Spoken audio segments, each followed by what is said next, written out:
ನಮಸ್ಕಾರ ವೀಕ್ಷಕರೇ, ನಾನು ನಿಮ್ಮ ಪಂಡಿತ್ ಸಾಯಿ ಸ್ವರೂಪ್ ದೀಕ್ಷಿತ್. ಇವತ್ತು ನಾವು ಯಾವ ರಾಶಿಯವರಿಗೆ ಮದುವೆ ಆದ್ರೆ ತೊಂದರೆ ಆಗುತ್ತೆ ಅನ್ನೋದು ನೋಡೋಣ.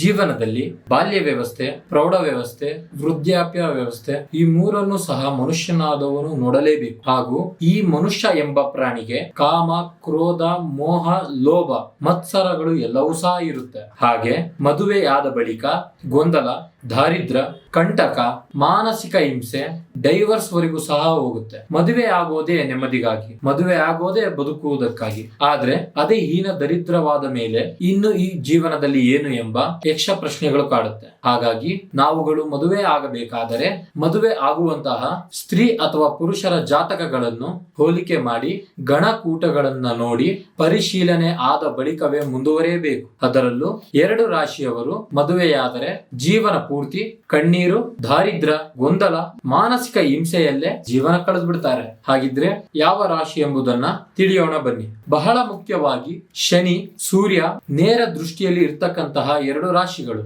ಅಂತ ಅಂದ್ರೆ ಒಂದು ಸಿಂಹ ರಾಶಿ, ಒಂದು ಮಕರ ರಾಶಿ. ಯಾಕೆ ಹೇಳ್ತೀವಿ ಅಂದ್ರೆ ಉತ್ತರಾಯಣ ಹಾಗೂ ದಕ್ಷಿಣಾಯಣ ಎಂಬತಕ್ಕದ್ದು 2 ಇದೆ. ಅದಕ್ಕೆ 2 ಸಂಕ್ರಮಣ ಸಹ ಇದೆ. ಹಾಗೆ ಸೂರ್ಯ ಮತ್ತು ಶನಿ ತಂದೆ ಮಕ್ಕಳು ಆಗಿದ್ರೂ ಸಹ ಕಾರ್ಯಗಳಲ್ಲಿ ಶತ್ರುಗಳೇ ಯಾವತ್ತಿಗೂ ಒಂದಾಗುವುದಿಲ್ಲ. ಹೀಗೆ ಸಿಂಹ ರಾಶಿಯ ಪುರುಷ, ಮಕರ ರಾಶಿಯ ಸ್ತ್ರೀ ಇದ್ದರೆ ಸರ್ವನಾಶ ಆಗಿ ಹೋಗುತ್ತೆ, ಜೀವನ ಹೊಂದಲ್ಲ.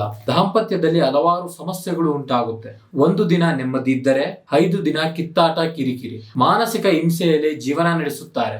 ನಿತ್ಯ ದರಿದ್ರದಲ್ಲೇ ಜೀವನ ಮಾಡಬೇಕಾಗುತ್ತದೆ. ಈ 3 ವಿಷಯದಲ್ಲಿ ಬಹಳ ಕಿತ್ತಾಟವಾಗುತ್ತದೆ. ಒಂದು, ಪುರುಷ ವ್ಯವಹಾರ ಕೆಲಸ ಕಾರ್ಯಗಳನ್ನು ಮುಗಿಸಿ ಮನೆಯ ಒಳಗೆ ಪ್ರವೇಶ ಆಗುತ್ತಿದ್ದ ಹಾಗೆ ರಾಕ್ಷಸ ರೂಪಕ್ಕೆ ಹೋಗುತ್ತಾನೆ. ಇನ್ನು ಸ್ತ್ರೀ ಊಟದ ಸಮಯದಲ್ಲಿ ಬೇಕೆಂತಲೇ ಕಿರಿಕಿರಿಯನ್ನು ಪ್ರಾರಂಭಿಸುತ್ತಾಳೆ. ಮತ್ತೆ ಸ್ತ್ರೀ ಬೆಳಗಿನ ಜಾವ ಎದ್ದ ಕೂಡಲೇ ಕಣ್ಣೀರು ಹಾಕುವಂತ ಕರ್ಮ ಕೂಡ ಪ್ರಾರಂಭವಾಗುತ್ತದೆ. ಇವೆಲ್ಲವೂ ಸೇರಿ ದರಿದ್ರತನವನ್ನು ಉಂಟು ಮಾಡುತ್ತದೆ. ಈ 2 ರಾಶಿಯವರು ಮದುವೆಯಾದರೆ ಅವರಿಂದ ಅವರ ಮನೆಗೆ, ಸಂತಾನಕ್ಕೆ ಎಲ್ಲ ರೀತಿಯಲ್ಲೂ ಸಹ ನರಳಾಟ ಪ್ರಾರಂಭವಾಗುತ್ತದೆ. ಅದರಲ್ಲೂ ಗಂಡ ಹೆಂಡತಿಯಲ್ಲಿ ಮಾನಸಿಕ ಹಿಂಸೆಗಳು ಪ್ರಾರಂಭವಾಗುತ್ತದೆ, ಅವಮಾನ ಹೆಚ್ಚಾಗುತ್ತದೆ, ಡಿವೋರ್ಸ್ ಕೋರ್ಟ್ ಕಚೇರಿ ತನಕ ಹೋಗುವಂತ ಸಂಭವಗಳು ಕೂಡ ಕಂಡು ಬರುತ್ತವೆ.